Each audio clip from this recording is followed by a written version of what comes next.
After I got the microphone, I realized this is another inside practice question you may not answer, but I'll try anyway. Okay. In the fall, you've talked about how you guys don't really instruct much during practice. It's rep, and watch film.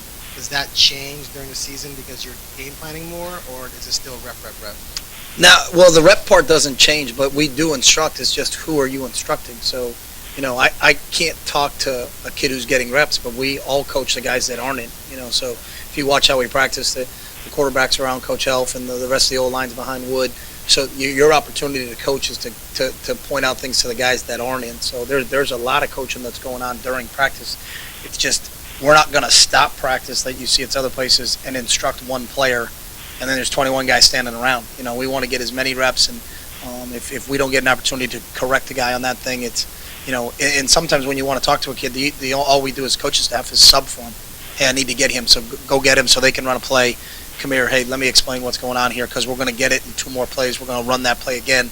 We want to make sure we get that right. So there's still a lot of instruction going on in practice, but just not for the guys that are actually getting the reps. So.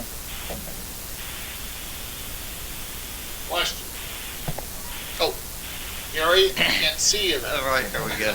Not that this factors into the game, of course. Game day's been here many times before. You've had some fun with it. Is it still just about the fan thing, or do you like it? Is it something good for the university that it is here again? No, I think it's good for the university. I think it's good for the fans. I think it's a positive for everybody involved in this. It's just I think people don't realize that none of our players or anybody else is ever involved because they're all at the hotel and in meetings and things like that. So we watch a little bit of it, but sometimes we'll have something so they catch part of it, but they don't catch the whole thing. So, but I think it's great for the university. I think it's great for our fans.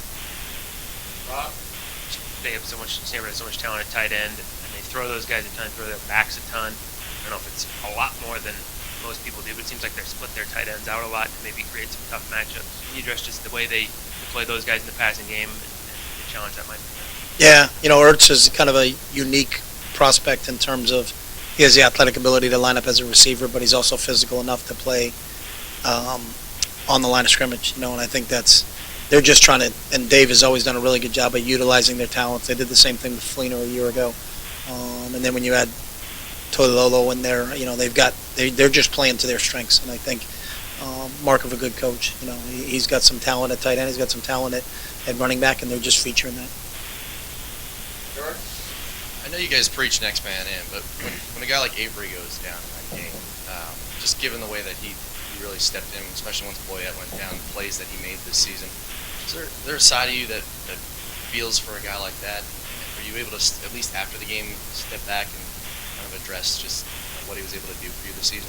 Yeah, that happens with everybody. When a player gets hurt, I feel for all those guys. They've given their heart and soul to this program, and it means everything to them, and they mean everything to us. But our mentality about the next guy in is that you just can't sit there and feel sorry for him while the game's going on, and say, oh my God, we lost such and such, so, let's mourn. I feel extremely poor for him. I felt bad for John Boyette. I felt bad for Carson, all those guys. I think that gets overlooked. But if our mentality isn't next man in, then Avery wouldn't have played as well as he did when he stepped and was the next man in. So, I think that gets overshadowed a little bit. But we always feel bad when someone that has given their heart and soul like those guys have and doesn't have an opportunity to go back into the game. That's a tough thing to do. And along the lines of next man in, with Dargan now kind of being that guy who's played in a lot of different roles on this defense, how much have his reps all season long kind of prepared him for maybe the bigger role that he has to take on now? Eric's been great. Eric's played a lot of football for us, just like Avery had played football before. So we're 100% confident in Eric playing football for us. Rick? You don't have a lot of seniors, but you're going to send some out for the last time this Saturday. Can you talk a little bit about what this group has meant to the program? Yeah, I think Senior Day is great, and I think it's our fans give recognition for them. But the end for us is hopefully sometime in January. So it's kind of a weird time for us. We don't look at this Saturday as let's look at the seniors and where have they been, because we're going to be together with these guys for hopefully a lot longer. So I think that's a little bit different. But we got a small group, but I think they've been outstanding. The Michael Clays, the Kikos, Nick Cody, a ton of guys that understand exactly how this program operates and understand what we stand for and have always done things the right way. So really excited about Our fans get their last opportunity to see them, but we still got a lot of football left in us, so it's not like we're saying goodbye to them as a coaching staff, because we're going to be with them next week, and then hopefully we'll get at least a month or so with them in December as we're getting ready to go play in a bowl game. So. AJ? Coach, Stanford looks to be very physical, both sides of the football. How do you prepare, or do you prepare any differently the week leading up to a very physical team, or is it more or less the same week of practice? Yeah, we just took boxing gloves out and teed off on each other for 2 hours. It doesn't change. I mean, you prepare against the scheme that you're playing against, and are they a one back team, two back team, two tight end team, one tight end team? Whatever their scheme is, we